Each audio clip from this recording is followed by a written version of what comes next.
And taxis.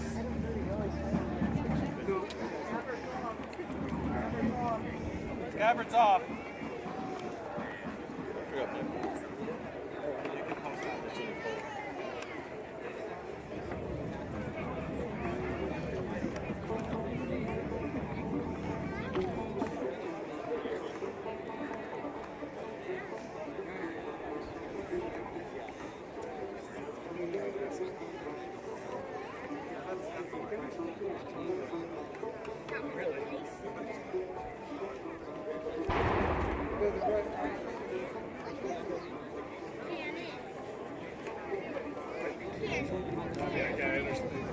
Muzake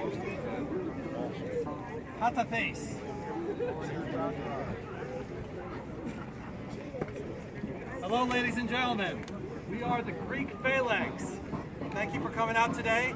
We are representing the ancient Greek hoplites of the city-states around the 5th century BC, so about 500 or 600 years before our next-door neighbors, the Romans. This is a period, well, Greece wasn't a state until the early 19th century. So 2,500 years ago, it was just a collection of polis. Polis meaning city-state. Greece was united by language, by religion, by culture, but politically it was divided into about 1,000 of these small city-states. The larger ones are well known to us: Sparta, Athens, Thebes, but there were many others, and each one was its own political identity, and each one raised its own phalanx, its own army of hoplites from its citizen class wealthy enough to afford their own equipment. Okay? That's why, in contrast to the Romans and most of the other guys out here, we all look different. We are not a trained army, we're a militia. We're mostly the farmers, the tradesmen who are able to afford at least the three basic elements of what they call the panoply, the tools of war. And that was most importantly the spear, the shield, the helmet. That's why some of us only have that. That was enough to get you into your city-state's phalanx. That would give you the honor of fighting for your city-state in combat. We're going to do a brief little what we call the hoplite cycle.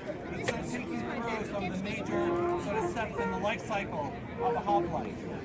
We're going to start out with a document that I think should be much better known. It's called the Ephebic Oath. And it was taken by Athenian hoplites when they were being sworn into their city-state hoplites.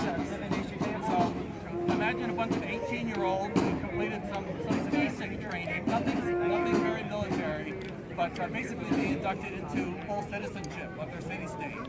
This one is well documented. It was found on a stone stele in Attica, where Athens is located. But every city-state had some variation on this. And I think it's a remarkable document of very, very early notions of citizenship. You know, we all know Athens is the cradle of democracy. But there are other democratic city-states as well that followed Athens' example. So,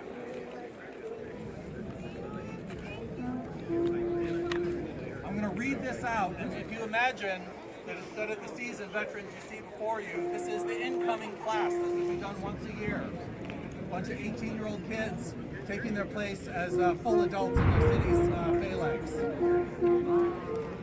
Repeat after me. I will never bring reproach upon my hallowed arms. I will never bring reproach upon my hallowed arms. Nor will I desert the comrade at whose side I stand. Nor will I desert the comrade at whose side I stand. But I will defend our altars and our hearts. I will defend our altars and our hearts. Single-handed or supported by many. Single-handed or supported by many. My native land, I will not leave a diminished heritage. My native land, I will not leave a diminished heritage. But greater and better than when I received it. But greater and better than when I received it. I will obey whoever is in authority and submit to the established laws. I will obey whoever is in authority and submit to the established laws. And all others which the people shall harmoniously enact. And all others that the people shall harmoniously enact. If anyone tries to overthrow the Constitution or disobeys it, I will not permit him. If anyone tries to overthrow the Constitution, I will not permit him. But will come to its defense single-handed or with the support of all. will come to its defense single-handed or with the support of all. I will honor the religion of my fathers. I will honor the religion of my fathers. Let the gods be my witness. Let the gods be my witness. All right, so you see, that is not an oath of loyalty to a king or to a chieftain. That is a manifesto of citizenship. That is a manifesto of personal responsibility to the polis at large. I think this is 1,500 years before the Magna Carta. This is 2,000 years before most of the modern democracies emerged. And it's one of the things that we find really attractive about the Greek city-states. We are formed up right now in a small version of what would have been known as the phalanx. That's our group name. It's how we fight. And as you can see, as I mentioned already, we're differently equipped. We all purchased our own stuff. People often ask about the shield blazons, what they mean. Sometimes they might have been a family symbol or a city symbol. Sometimes they're jokes. We have seen depictions of shields that have pooping dogs on the front. There's a lot of individuality. You got to understand that these guys are a militia. They're a well-born militia. They're prosperous, but they're not necessarily the aristocracy. This is not the army of the Trojan War. This is hundreds of years after that. You know, in that heroic age of Achilles and Hector, you'd have single champions fighting individually as their armies watched and the gods watched. And this is a different dynamic. This is where ordinary people, not the poorest, but also not necessarily the richest, just farmers able to equip themselves to take their line to fight collectively. As you can see, we're formed up pretty tightly. Proseke, Andalave.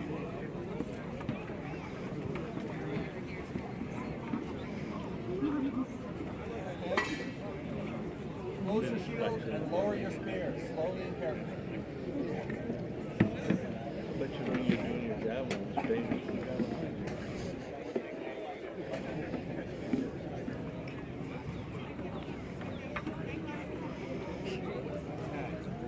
As you can see, this is a delicate operation, especially if you're untrained. We might be better trained than some of these guys were. So, this is how a phalanx would fight. You're fighting in a community. This is the community going to war. The call-up age is 18 to 60. So you're fighting next to your fathers, your sons, next to your brothers, everyone you know. So you wouldn't ever run in front of those people, and you couldn't really run even if you wanted to, because again, imagine we're 8 ranks deep. Imagine we're hundreds, if not thousands of files wide. A large city-state with a field of phalanx of 10,000 hoplites. A smaller one, maybe just a few hundred.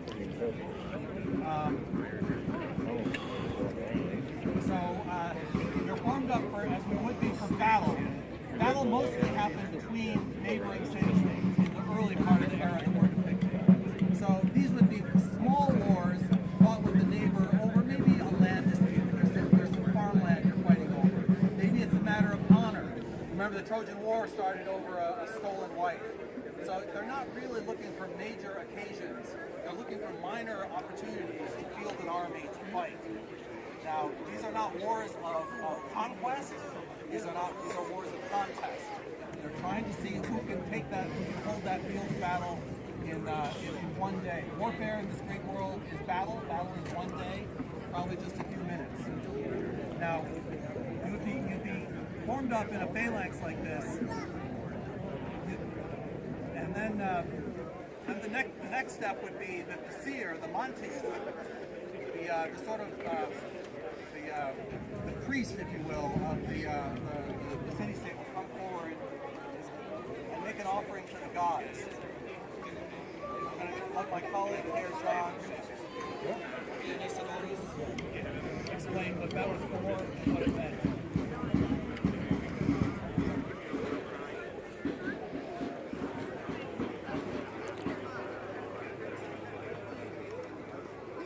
Proseke, Andalabe, spears up, and then cuts and base, down to arms. All right. What did you just witness? It's a great thing to be alive. It's a great thing to have lung in our air in our lungs, water to drink, food to eat. These things do not come from nowhere. They come from gifts delivered by the gods, gifts delivered by the divine. There must be recognition that you exist in an ecosystem, a network, all interdependent on each other. Without the gods, without the sacred dead, we would not eat. The grain grows from the ground. In the ground we put our dead. In the ground we pour blood. Any animal that was to be eaten in ancient Greece must be ritually sacrificed, religiously sacrificed with honor and ceremony.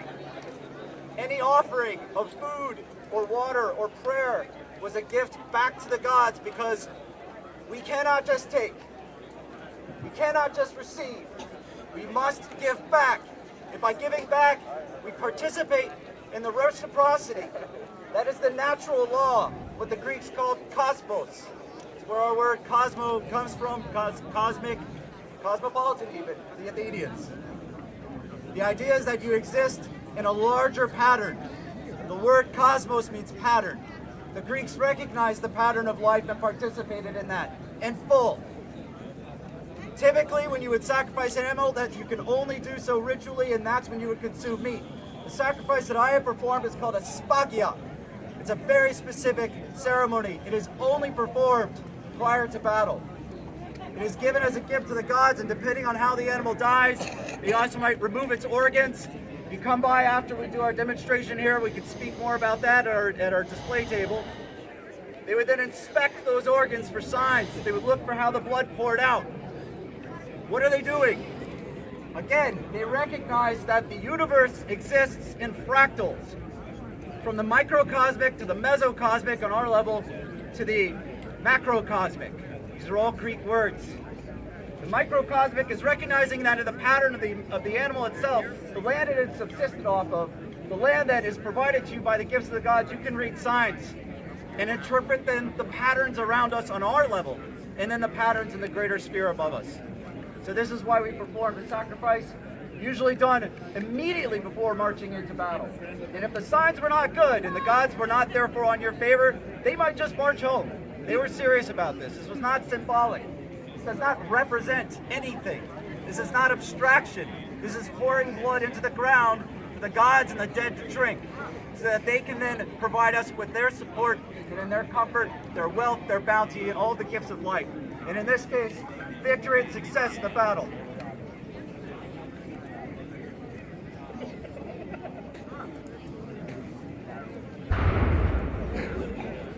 Once the positive omens had been obtained, and sometimes if you really needed to fight this battle and you kept getting a negative omen, you would just keep bringing out more goats to slaughter until you got the answer you wanted.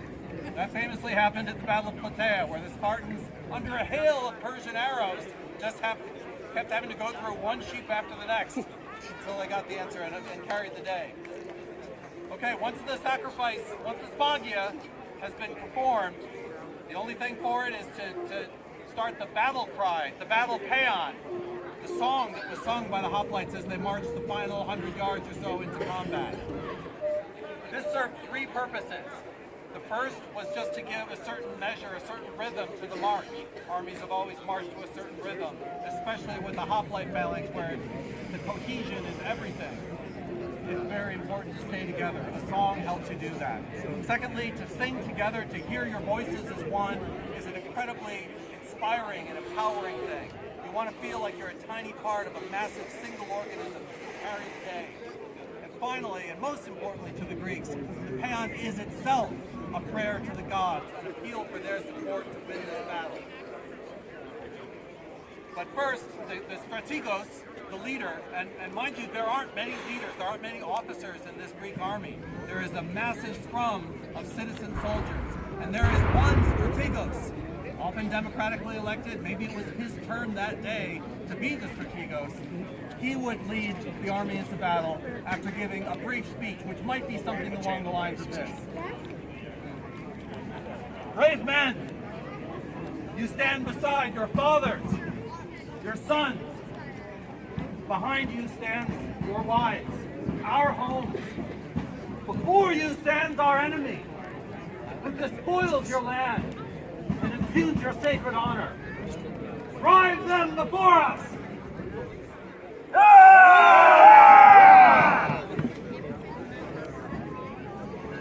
Baby steps, guys. All right. On 11.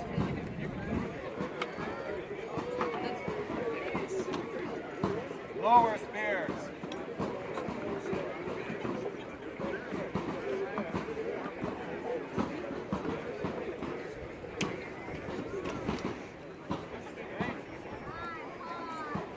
Hear us who soldier, great Father, Lord of thunder. Hear us who soldier, great Father, Lord of thunder. And your devised man, she's brought the storm of war. And your devised men, she's brought the storm of war. Sing to your glory, made our libations. Sing to your glory, made our libations. Slaughter the ox, and to you we burn the meat. Slaughter the ox, and to you we burn the meat. And grey-eyed Athena, focus our frenzied fury. Grey-eyed Athena, focus our frenzied fury. Measure our slow steps and guide our killing spears. Measure our slow steps and guide our killing spears. Who are the brave men to fight this bloody battle? We are the brave men to fight this bloody battle. Offer your sweet lives, step up and bear the shield. Offer our sweet lives, step up and bear the shield. Phalanx we fight, one with the strength of men. In phalanx we fight, one with the strength of many. Fathers and sons together nevermore. Fathers and sons together nevermore. Unbroken line of gleaming bronze and iron. Unbroken line of gleaming bronze and iron. Who can fear death amid such noble love? We fear no death amid such noble love. Boom!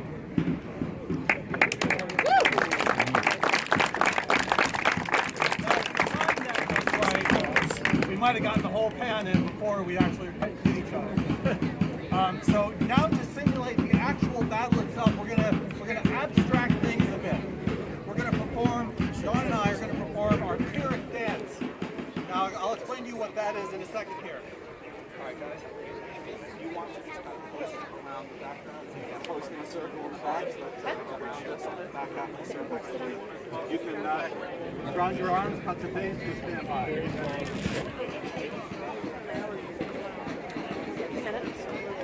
So I mentioned before that the Greek hoplite was untrained, and that's generally true. Certain city-states were known for more military expertise than others, obviously Sparta, but some, including Athens, actively took pride in the fact that they didn't train for combat. They didn't train for war. They had other things to do. They had plays to write, philosophy to talk about. But when it came to time to fight, their innate strength was enough. But their innate strength was also honed by what they call Pyrrhic dances. These are military dances, and we have descriptions of quite a number of them that were performed usually competitively at festivals, gatherings, and celebrations, where young hoplites would demonstrate their martial prowess by performing synchronized dances with arms. To the extent that, you know, cohesion in a phalanx does require a certain amount of synchronicity, this was probably as close as they had to actual training.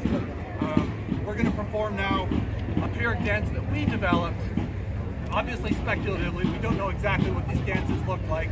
The music we're performing it to uses authentic Greek instrumentation. And what we're going to illustrate are the different phases of a typical hoplite battle. From the original, from the initial confrontation, maybe talking smack about the other guy's mom, to then enduring the hail of arrows that maybe that provoked, especially if the enemy was Persian. Then our slow advance through that missile volley until we're able to come to grips and fight spear fence, as we call it, but fight at a bit of a distance. Then we'll switch into a form of combat that illustrates a bit more what it was like when these two phalanxes really hit each other and ground into each other in like a rugby scrum, a reverse tug of war, where you're literally trying to push the other side off the battlefield to break their line and to cause them to lose cohesion and run off the battlefield. So, and the final stage of the dance shows exactly that pursuit, where most of the killing happened, and the phalanxes were broken, when cohesion was lost, with those running, throwing away their shields, which was a great dishonor, but well worth it if it saved your life. That's the final phase of the dance.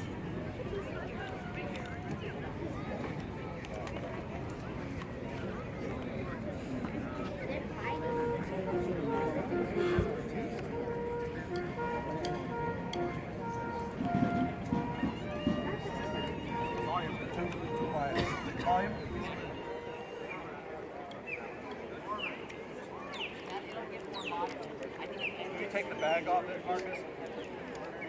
Volume is on the other side. Plus sign.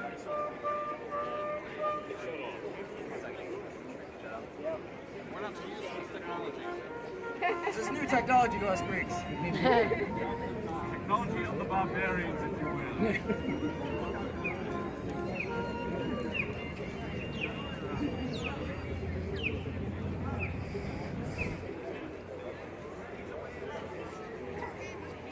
You want to do a dance?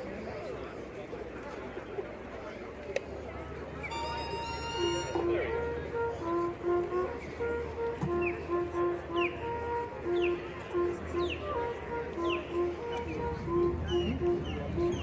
Technical difficulties, folks. We're back with you.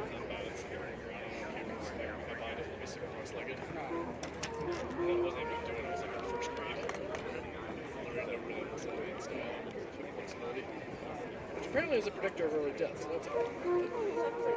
Sarah has SLW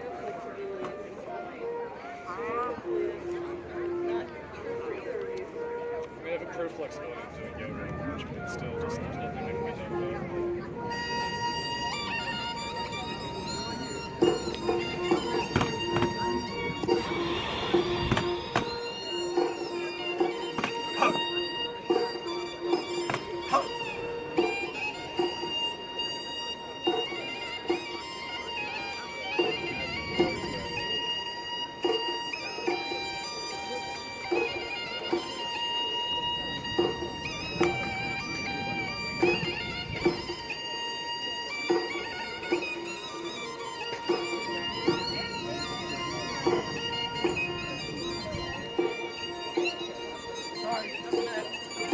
How's our dress rehearsal?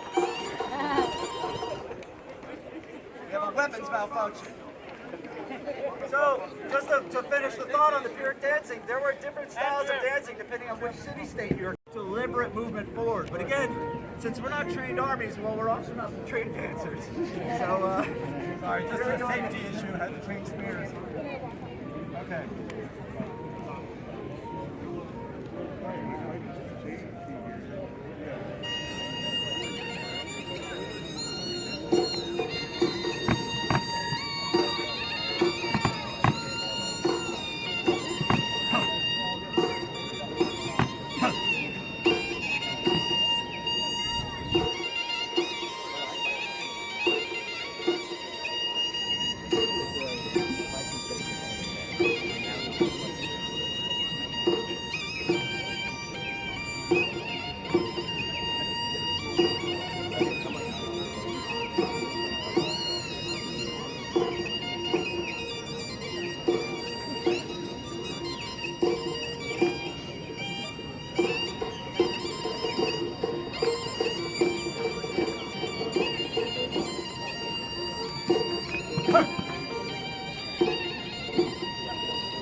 they would have erected a tropeon, which is basically a scarecrow made from armor peeled off the defeated dead hoplite and erected as a monument on the site of the battlefield where the tide turned, where the line was broken. Comes to the Greek word to turn, which produces our English word trophy. This is where the origin of the word trophy comes from. It's a battlefield monument after a Greek hoplite battle. The dead would be carried away, either burned on the battlefield, buried there as the Spartans did, or returned to its home polis. You've heard that expression, the Spartan mother to her son, come back with your shield or on it. Well, that's the on it. We thank you very much for watching this hoplite cycle. Invite you, if you haven't yet, to come to our camp. You can wander through, learn more about hoplites, other types of Greeks, learn about our religion, our food, and see more of the equipment up close. Happy to answer any questions you have. Thank you so much.